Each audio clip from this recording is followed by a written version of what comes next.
Hey guys, welcome back to my channel. It's your girl, the Brooke Ashley, and today we are here to discuss The Real Housewives of Potomac, Season 6, Episode 7. But before we get into all that, I just had to give a big thank you, a shout out to y'all because we are at 5,000 subscribers.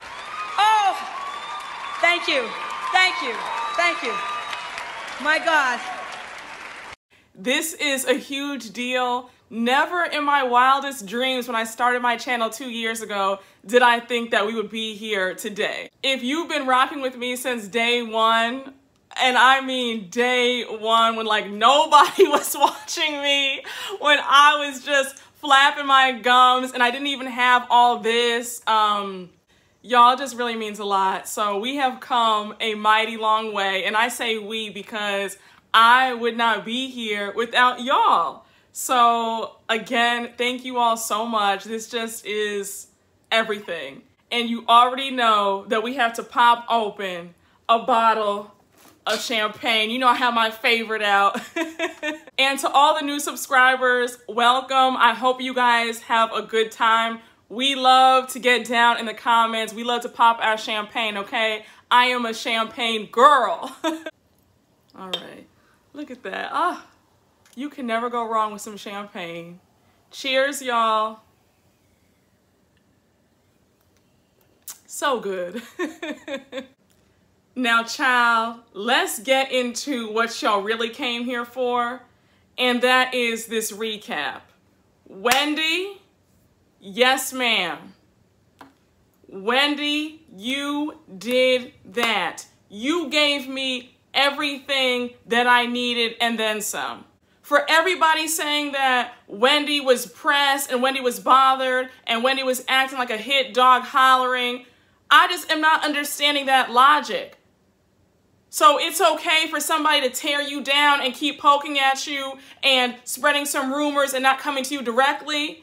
So that's okay, but somebody clapping back and letting you have it, that's taking it too far. Wendy showed the true definition of when you go low, I'm going to hell. I was standing up towards the last 10 minutes of this episode because that reading deserved a standing ovation. Gizelle and Robyn, I wish Wendy would have read you guys even worse. Ashley, not only are you evil, you are just as miserable and as messy as you want to be because what you did was completely unacceptable. How dare you? Mia, I was trying to rock with you in the first 2 episodes. I was trying to give you a chance, but it shows that not only are you a flip-flopper, but you're also a liar. I don't understand why you and the truth have a very weird relationship. You can't seem to get your stories together.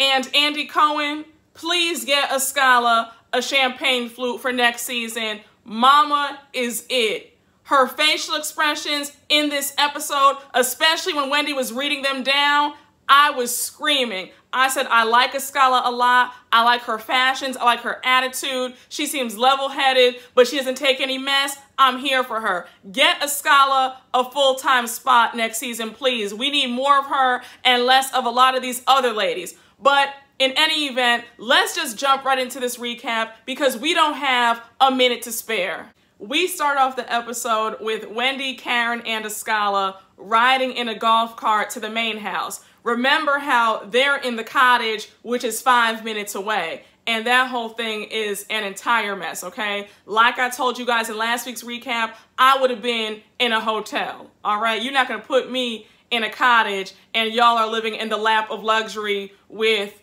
housekeeping, private chefs, a pool, and a suite. I don't think so. So anyhow, they are struggling to operate the golf cart, and it was so funny. Like, they really could not work it. I was like, y'all can't operate a golf cart.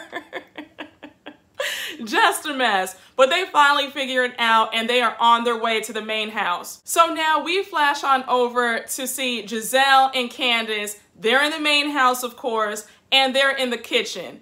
The private chefs are there, and when I tell you that breakfast looked like everything, Okay, I'm not even a breakfast girl. I prefer lunch and dinner, if I'm being completely honest. But let me tell you something, that breakfast looked amazing. So Gizelle and Candiace are making small talk. Candiace is talking about how she was up early, going over some choreography for one of her newest singles. And then Mia comes down, she greets them, she's in great spirits. And then Robyn comes down to join them. So they're all talking, and Gizelle brings up the conversation that she had with Mia a few hours ago. And Mia was letting Gizelle know that Karen was really upset at Gizelle calling her a troll at the dinner the night before. So then Gizelle goes on to say, screw Karen, okay? Like, screw her up the butt. I was like, who says that? For somebody to be as old as Gizelle is, she has a very immature mindset. It's like arrested development. But I digress. So while Gizelle is saying all that, Wendy, Karen, and Escala walk through the door. So when I tell you, you could tell that Wendy was still annoyed about the conversation last night, and she came in with that swimsuit and was eating, okay? She killed it. Like, mama didn't just walk in, she strutted in. And Wendy says in her confessional, I refuse to have anybody tell me what to look like, what not to wear, what to wear, like I'm a grown woman. And I said, Wendy, that's exactly how you should feel. Don't let those two bully you or shame you into dressing more conservatively because they're threatened by your glow up. And I don't care what anybody says. I truly feel that Robyn and Gizelle are threatened by Wendy and how she looks now because it was cool when they thought that she was a plain Jane and buttoned up and nobody was looking at her. And now it's all eyes on Wendy. Wendy's feeling herself. She looks amazing and she's giving them a run for their money. So now they have an issue with it. But again, I digress. So Gizelle gets up from her seat and she taps Robyn and it's like, let's head upstairs because we have a business meeting. So Candiace is like, you know, they're going upstairs to talk shit. And I was cracking up because Escala was like, well, maybe they're going upstairs to talk about the water aerobics that are planned for later on today. And Candiace was like, you know, girl, bless your heart. Like, you are so naive. Gizelle always finds a way to make somebody feel like they're left out. And I would have felt a type of way had I been sitting there at that breakfast and those two just got up abruptly and they go to have a private conversation while we're all talking. Karen brings up the conversation that was had last night about Candiace's marriage. And she says that she found it to be disrespectful. Candiace says, I see your point, Karen, but honestly, I have grown to learn that Gizelle is not capable of having couth 24/7. And I get the impression that Candiace has grown to just accept all of Gizelle and accept that Gizelle's just not capable of certain things, while a lot of the other ladies are still trying to get Gizelle's approval and validation. So now we move on to see Gizelle and Robyn on the balcony and they're having a discussion. So Gizelle begins their little heart-to-heart and she says, Robyn, you are winning at life right now. Like, do you not see that? And Robyn says, I do see it. I know I'm winning and I thank God every day for my blessings, but I just don't see what other people see in me. So Gizelle goes on to say how Robyn needs some tough love and she's the right one to administer it. I said, are you, Gizelle? Is that so? So Robyn goes on to say that she has dreams of being a mogul, but she just can't picture herself in that way. So then Gizelle says, have you taken a look at your bank account lately? Like, that should motivate you to get out the bed. And then Gizelle goes on even further to say, because you can't have your fine husband telling you that you're unattractive. Now, let me just say this. We all have eyes. Nobody's blind to the fact that Juan is attractive. But I feel like Gizelle needs to just tread lightly, emphasizing how fine she thinks her best friend's husband is. Just my 2 cents. So Robyn goes on to say that the thought of what she can be is scary. And she's afraid of going up so high and then falling even harder. And we see a flashback of season 1 Robyn when she was having financial difficulties. Their friend had swindled them out of millions of dollars and her and Juan were left penniless. So Gizelle is trying to assure Robyn that that will never happen again. She's not that girl from her past.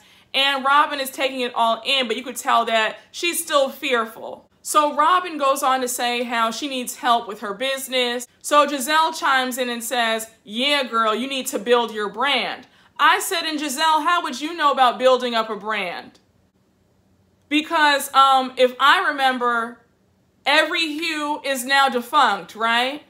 So Robyn goes on to talk about how big retailers have been hitting her up, Macy's, TJ Maxx, and she has not returned their calls or their emails. So Gizelle is like, what? Like, Robyn, oh my gosh, like, you need to answer the call. Like, girl, what are you doing? And Robyn's like, yeah, girl, I know. And Robyn, don't let the opportunity pass you by, honey, because they will stop calling you eventually.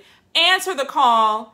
Seeing as to how you and Juan had serious financial hardship, you need to be answering and saying yes to every single opportunity, okay? Strike while the iron is hot, okay? The day Bravo calls me up, because I believe in speaking it into existence, all right? But the day they call me up, I'm saying yes before they can even get the question out. Yes, I'll be there. I'll do it. Sign me up. You can mic me right now, okay? So now we move on to the ladies at the pool. Everybody is excited for this little water aerobics that Gizelle has going on. Karen lets it be known that she will not be getting in the water, okay? She has to make sure that that lace does not lift. It has to be intact, because remember that she's going to be leaving to go to Surrey to be crowned as ambassador. She's on the side. We see Escala taking pictures in her fabulous hat. And I said, Escala gives me everything that I need and more. And it's funny because I have that same exact hat in tan. And there is nothing like a good, sexy, floppy hat at the beach or the pool. What? Like the looks, just everything. Like I said earlier, please give Escala a champagne flute come next season, because she continues to give what the other girls were supposed to have gave, in the words of Rolling Ray. But anyhow, I digress. Gizelle is already in the pool. She's excited for them to hop in and join her. She lets us know that she's incorporated swimming into her fitness routine, and she's in the pool about 3 to 4 times a week. So Wendy, Escala, Robyn, and Candiace join her in the pool, and they're all excited. Wendy's a little bit shook because she's like, you know, I don't really like the pool. Like, swimming's not really my thing, but I do have my inflatables, Happy and Ness. I said, I know that's right, honey. You will always float. So they're all having the best time in the pool. And we see Satan arrive. I mean, Ashley Darby arrive. And when I tell you my blood pressure, I swear to you, it shot up. I would have told Ashley, get out!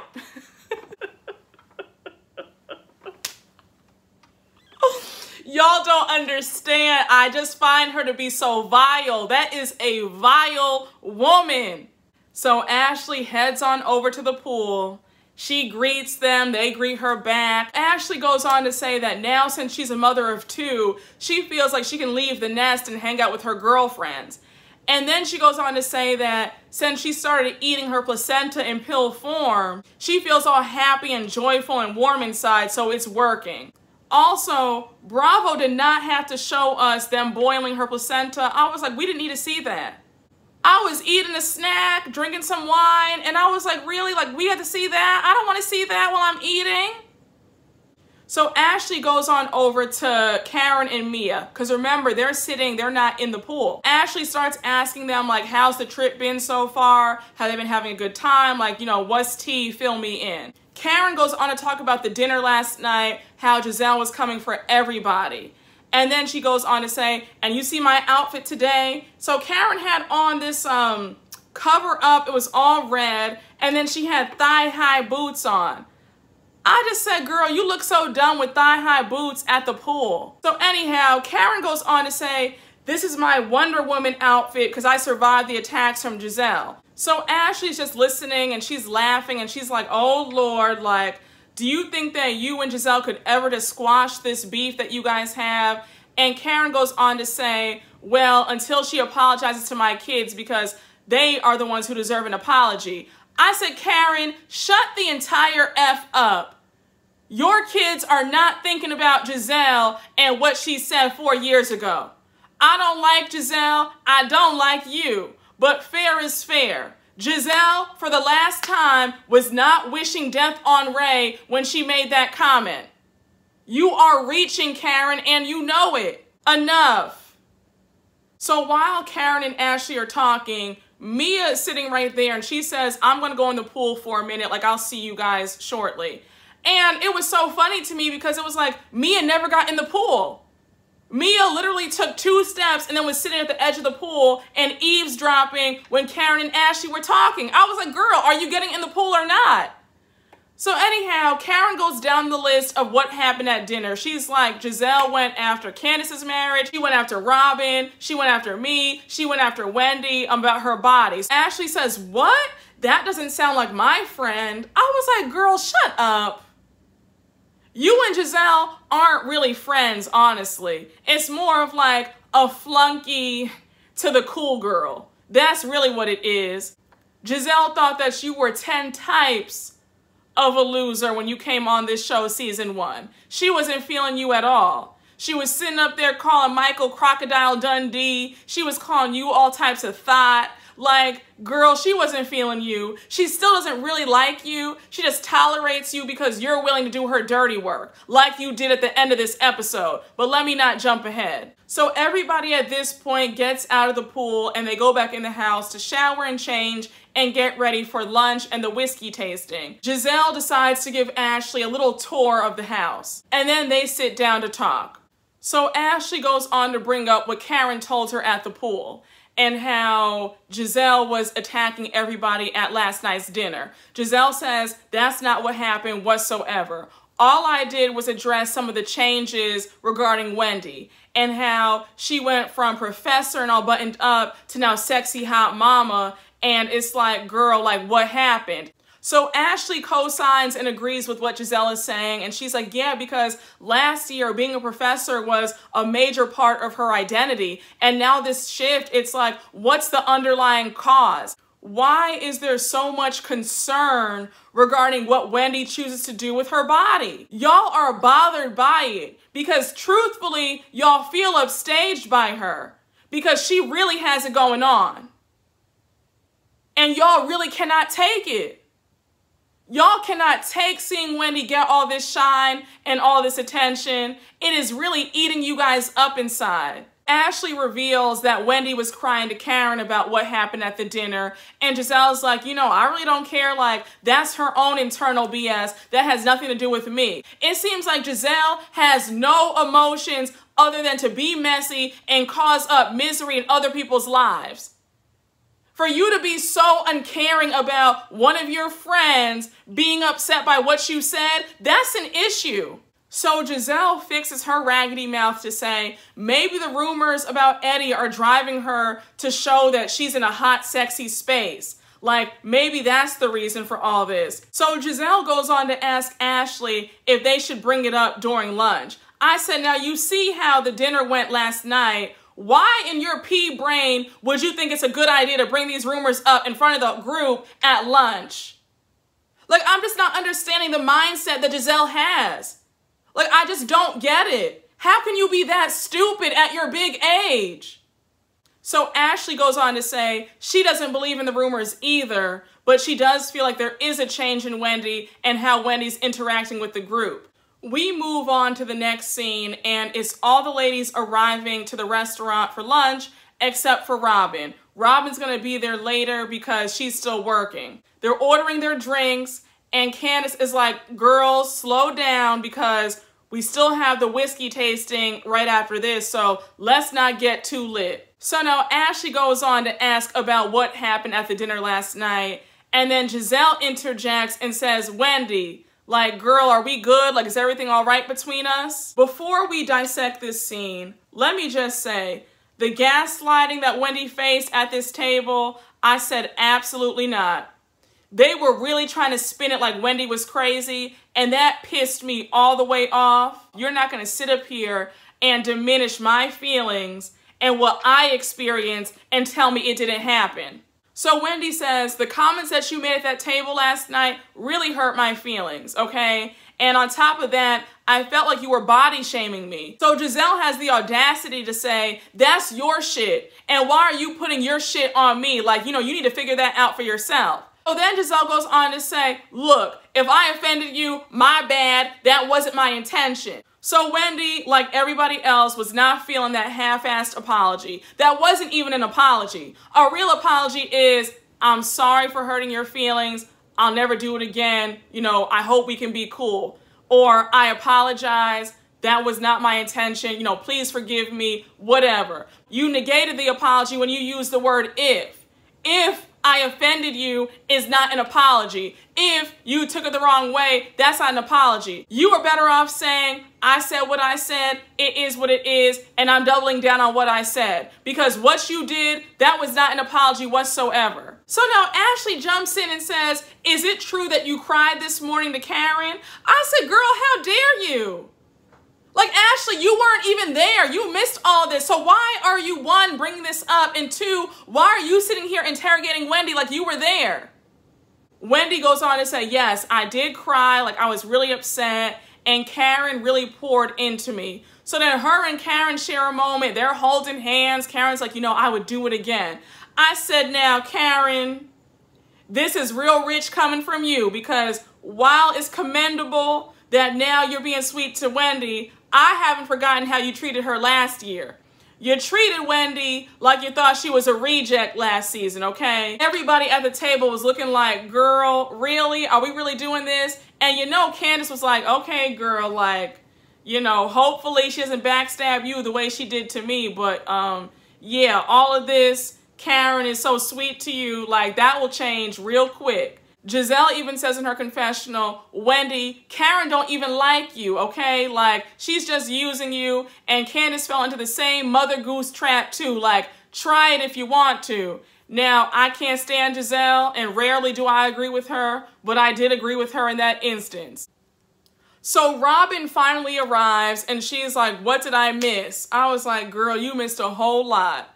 So now Mia interjects and says, you know, because I feel the same way, because every time I see a lady parading her breasts, and in this episode, it really dawned on me that Mia just talks and it's like nothing makes sense, because I didn't understand what point she was trying to make whatsoever. I was like, girl, where were you going with this?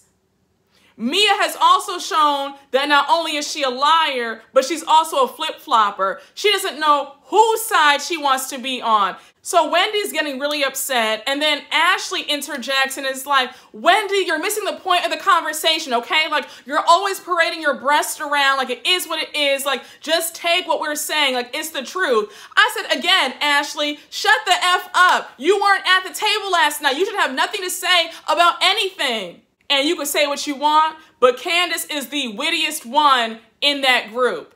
When she said, Ashley, her forehead and her breast pump just got here, why is she inserting herself in anything? I said, Candiace, you better read. Candiace was reading down in her confessional this episode, and I got my entire life.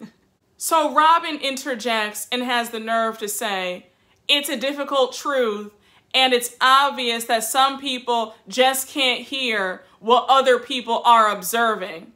So now Robyn and Wendy get into it, and Wendy is pissed, okay? And I understood her anger and her frustration, because these ladies are sitting at this table trying to act like she's the crazy one, and she's not. So then Robyn gets an attitude at Wendy, and she's like, stop cutting me off. You're always cutting people off. So now Gizelle chimes in and says, you talk to people like you're on CNN. Like, I'm not Don Lemon. Like, you know, I'm just me. Like, just chill out. Like, you're very combative. Why is the dark-skinned woman who's defending herself against a table full of women who are coming at her, why is she being labeled the combative one? Like I said, colorism is the 8th housewife on this franchise, and it needs to be addressed. I really hate how they gaslight folks. Then when you stick up for yourself, it's a problem. And now you're aggressive, combative, defensive, rude, nasty. Like, I don't like that. Gizelle thinks that she can say whatever she wants to people and that people don't have the right to clap back and get her. So while Gizelle's calling her combative, Wendy's on her phone. She's just tuning Gizelle out. Robyn has the nerve to say, you're on your phone while she's talking to you. Like, that's just so rude. I said, girl, shut up. Who are you, Gizelle's bodyguard? And you sit up here and you get mad when people call you Gizelle's flunky and gopher, but you act just like that. Gizelle gets mad and says, you know what, I'm not going to tell you anything now because you can't receive anything. I said, that's real rich coming from you of all people. You can't receive a damn thing. What can you receive, sis? Somebody clapped back at you about how you can't dress, have no man to speak of, had to go and try to revive a romance with a man who's cheated on you about 18 million times. That didn't even work out. Sherman left you after the second episode of season 3. He was gone with the wind. Receive that.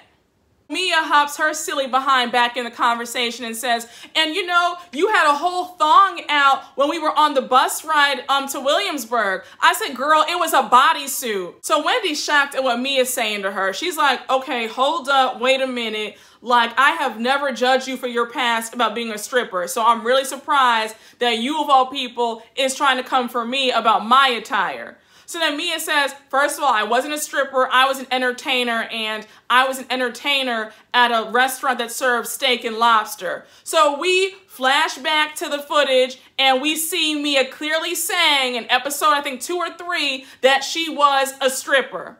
All this back and forth and playing semantics, well, I was an entertainer, we were in ball gowns, all this stuff. Girl, shut up. You were on the pole, making it do what it do, and there's nothing wrong with it. Like, I just don't understand why you're backpedaling about everything. I don't need to see Mia come back for season 7. She can be a one and done, honestly. I'm sick of the lies. I'm sick of her backtracking on what she said. I'm sick of her not being able to do math. Okay? Because remember how she didn't know how many years apart her and her husband were age-wise. Like, I'm just really sick of her. And the constant flip-flopping, she doesn't know whose side she wants to be on. You can see that she's trying to align herself with who she feels is the most popular one. And Candiace had me hollering when she was like, girl, you were a lady of the night, just own it, with them big old feet. And when the camera zoomed in on Mia's feet, I was in tears. So Wendy brings up Eddie and how Eddie's happy for her about her getting her body done and how she sacrificed for, 10 years having their kids and all this stuff, and how he's really supportive. And so she starts getting choked up. And then she goes on to tell them that they're all being hella judgmental. And then Candiace says, girl, if we judged Gizelle on her fashions, she'd be under the jail, life in prison.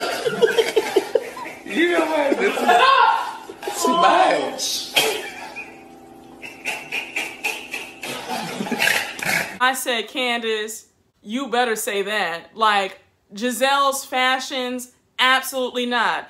I'm just not understanding. You now have the resources to get a stylist. Like, they have personal shoppers at department stores. I don't understand why it's so hard for you to get some looks together that actually make sense. Like, I don't get it. So the lunch is over. Candiace is like, okay, ladies, like, let's head back to the house for the whiskey tasting. But before we go, does anybody need to use the bathroom? Like, do that now. So Ashley and Gizelle get up from the table to go to the bathroom. And they're talking about Wendy, of course. Gizelle has the nerve to tell Ashley that Wendy is hella defensive and how she's done with Wendy and she has nothing to say to Wendy except to talk to her about her braids. I said again, you are just so out of line, and the fact that you think that what you say and do makes sense, that's troubling to me. You're the one who started this whole thing. You know that, right? You came after Wendy about her body and her fashions and trying to make her feel bad. But now she's the one who's in the wrong for trying to defend herself. Got it. So Ashley just proves how stupid she really is and has the nerve to say, I feel so bad now, and I feel like I really should tell her about what's being said about the rumors. I said anybody with a lick of sense would say, you know what? The lunch went bad. This is not the time or the place. Let me just shut my mouth and not say anything. So the ladies arrive back to the house and they are so pumped for the whiskey tasting. They all get to the living room and I was so annoyed because Gizelle whispers to Ashley, Wendy seems like she's mad about something, like she has an attitude. I said, leave Wendy alone. Like, Wendy's name should no longer be in your mouth. So anyhow, the doorbell rings and it's Rick from the distillery. And so Candiace is so excited. She lets them on in and they start the tasting. Robyn, you showed just how tacky you were to sit up there and drink all of those whiskeys before Rick could even explain the taste of each one of them. They were on like whiskey number 2, and Robyn just goes ahead and drinks the 3rd and the 4th one. I was like, you just can't help yourself, huh? So everybody is good and tipsy. So Ashley gets up and says, I'm about to head out, because remember that she was only there for the day. So as she's heading out, she taps Wendy and says, Wendy, come outside with me for a minute. I just want to talk to you about something. So Wendy's like, girl, what is it? Like, please don't bring no mess my way. So Ashley assures her, you know, it's nothing. Just come out. I just want to talk to you. Like, that's it. So Wendy reluctantly gets up, follows Ashley outside, and they sit down. Here's my whole thing before we even get into this scene. I think that one of the most evil things that you could do is bring up some bad news when we are having a fun time. To bring up bad news when somebody's at a party, a vacation, we're at a dinner, whatever. I think that some stuff is just so cruel. I've had that happen to me, and I'm no longer friends with those people, but people who revel and delight in bringing you some really awful news when you're supposed to be celebrating something, that is one of the worst things you could ever do to me. I don't know if I'm dramatic, but for me, I really just had such a visceral reaction when I saw what Ashley was about to do. Ashley goes on to say, look, there's this fabricated rumor on the blogs going around about Eddie cheating and what have you. And Gizelle told me about it, and I just wanted to address it. And, you know, we were also wondering if this is why you're more sexual. Wendy is pissed. Wendy's like, stop, time out, we're not doing this. Like, shout out to everybody, I have fun. I really cannot believe that you're even sitting here bringing this to me. So Wendy's getting even more pissed off, and she says, so if Gizelle heard about all this, then why are you the one coming to me bringing this up? So Ashley assures her again that this was not done with malicious intent. So Wendy's like, girl, please save it, talking about this wasn't done with malicious intent. Like, Gizelle is evil and she's the spawn of the devil. Wendy is so livid. She says, I've read so much evil stuff about you, Gizelle, and Robyn, and I have never repeated any of it to you guys. And for you to bring this up about my husband, that speaks to your character. So Ashley's still sitting there looking stupid and confused, like, oh my gosh, like, you know, like, this wasn't meant to attack you. I said, girl, shut up. So Wendy says, if this is what we're doing, let's do it. Like, let's play. And baby, what Wendy did next, Wendy let the chopper sing. Do you hear me? She spared nobody. Wendy walks back into the living room. They're finishing up with the whiskey tasting. Robyn's fake twerking, looking stupid. So anyhow, Wendy's like, okay, well, since we're all twerking, let's have a conversation. Candiace is like, oh Lord, everybody's sitting there like, oh my gosh, what just happened? So Wendy is livid, okay? And she's looking at Gizelle like how I'm looking at you, like she's direct. She says, let's be clear. Don't play about my husband because I don't play about that. Still looking dead at Gizelle. Gizelle sitting there looking dumb. And then Gizelle says, why are you looking at me? So Wendy says, why am I looking at you? Because you're the one who's been flapping your gums about my husband to Ashley when you could have come to me as a woman. So Wendy's really in her bag and she's just getting revved up. She says, listen, don't F with my family, sis. This ain't what you want. So Wendy goes on to say, I'm saying it to you nicely. So Gizelle claps back and is like, I don't care if you said it to me nicely. Like, I don't care, girl. Like, what are you saying? So now Wendy says, don't get your ass whooped. I was screaming. I said, oh my God, Wendy is pissed. And I saw a lot of people on Twitter last night being upset when Wendy said, and don't get your ass whooped. Trying to compare her saying that to old girl from last season actually assaulting Candiace, that's apples and oranges. Wendy was so angry that she was trying to cut Gizelle to the white meat, and I understood it. I don't like how these ladies pick and pick and pick, and then when you defend yourself, now you're the bad guy. Like I said earlier, colorism on this show is the 8th housewife. There's a dynamic that I just can't get with. Certain people can say certain things, have reckless behavior, run their mouths, and then when others, i.e. of a certain complexion, speak up about it, then it's an issue. So Gizelle says, but we don't believe the rumor is true. Like, we heard it and we immediately said, we don't believe any of this. It's all lies. I said, now, girl, here's where you're lying. You obviously felt that there could be a little bit of truth for you to correlate her getting surgery and these rumors flying around, all right? Let's not do that. So Wendy says, that's not the issue about if the rumors are true or not. The issue is you should have come to me as a woman. So then Robyn decides to chime in and she says, what was said about Eddie? Like, what's going on? I was too through with Robyn trying to play like she was dazed and confused.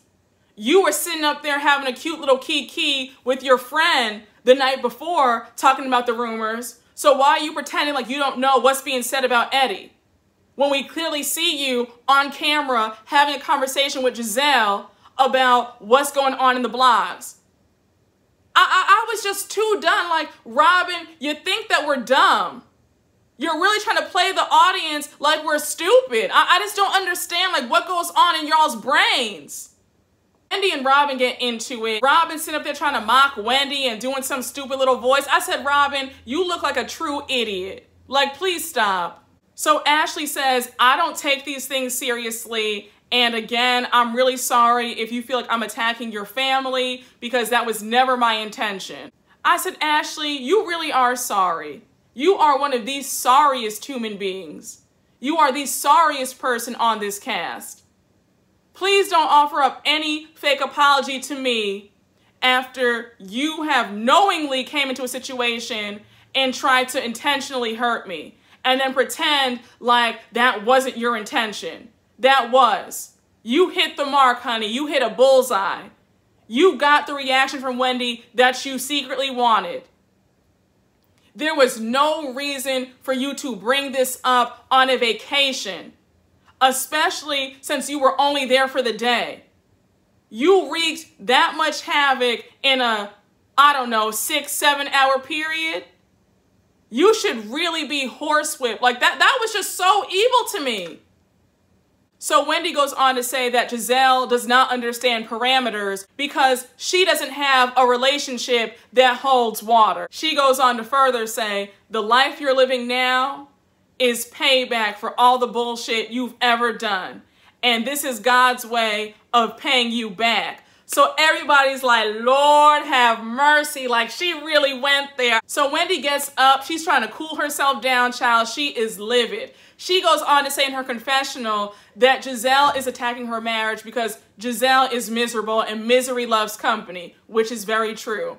She goes on to say that Gizelle lacks empathy, a man, and her name should be Gizelle lacks Bryant. Gizelle is unable to be a good friend to anybody but herself. She's miserable. She's catty. She still has a high school mentality where she was the cool girl and everybody flocked to her. So we see Gizelle talking to, I think, Ashley and Robyn on the couch, and she's like, you know, people talk about me all the time. Like, I don't care. Anything to deflect from the issue. You were dead ass wrong, and Wendy ate you all the way up and got you together. So Wendy comes back into the room, and Wendy continues to read. She's like, for you to take back a man who cheated on you all over Baltimore and bring him back around your daughters, that reeks of the lowest of self-esteem. And I said, Wendy, baby, you better come through and just completely annihilate her. I was here for it. And everybody saying that Gizelle wasn't bothered by what Wendy was saying and that Wendy was acting like a hit dog hollering, absolutely not. Gizelle was quiet because she was speechless. She had no words for Wendy, okay? Gizelle felt those reads. That hurt. That hurt me, and I'm just a viewer. So I know it hurt Gizelle. For somebody to read your entire life and tell you that you reek of low self-esteem, taking back a cheating man who had multiple outside children on you, that would hurt anybody. So Ashley gets up to leave, and before she leaves, she goes into the kitchen to get the milk out the fridge. So while she's doing that, she's talking to herself like, you know, I had no intention of things going left like this. Like, this was not what I thought. Like, I'm just like, you know, she's just irritated. So Candiace comes up behind her and she's like, what was the purpose and the motivation of you doing this? Like, why would you bring BS to our door? So Candiace goes one step further and she's like, the stuff that I read online, I leave it online. Like, I'm not bringing this to anybody. And so Ashley's like, no, but you feed it though. Like, you feed it and you're the source. We have never seen Candiace carry out a rumor that she's read online all her time on this show. So you're reaching and you're lying.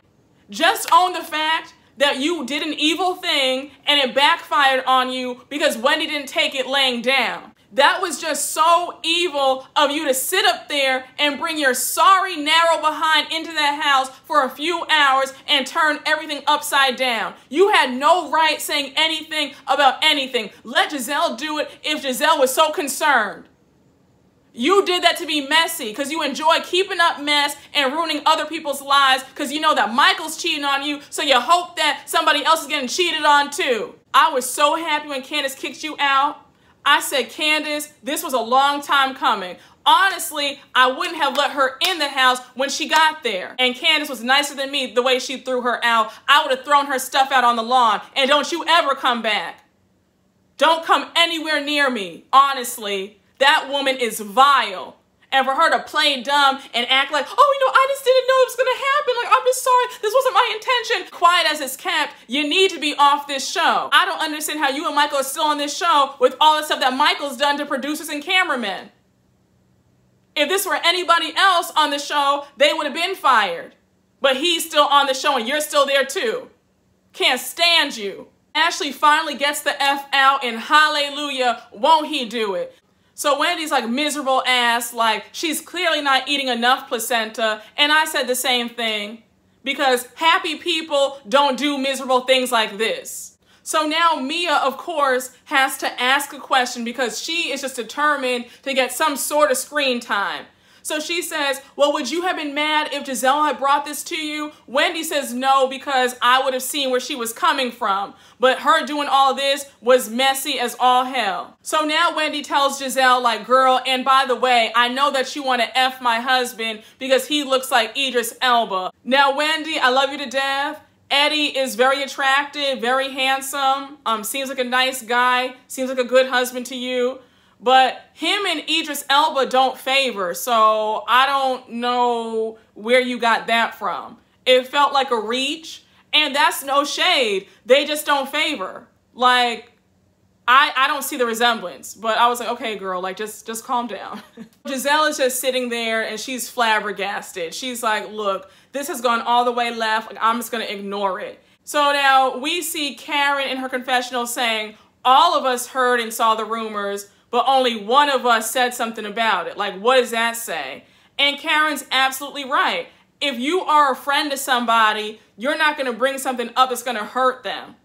Especially if you know that it's just a rumor. The episode ends with Wendy getting up and saying that she's not breaking bread with Gizelle at all. But y'all, this episode was something else, all right? Like, put this in the Smithsonian because this episode was top 3. Thank you guys again for watching my recap. I hope you all enjoyed. And as always, make sure to like, comment, and subscribe. And I will see you all later. Bye.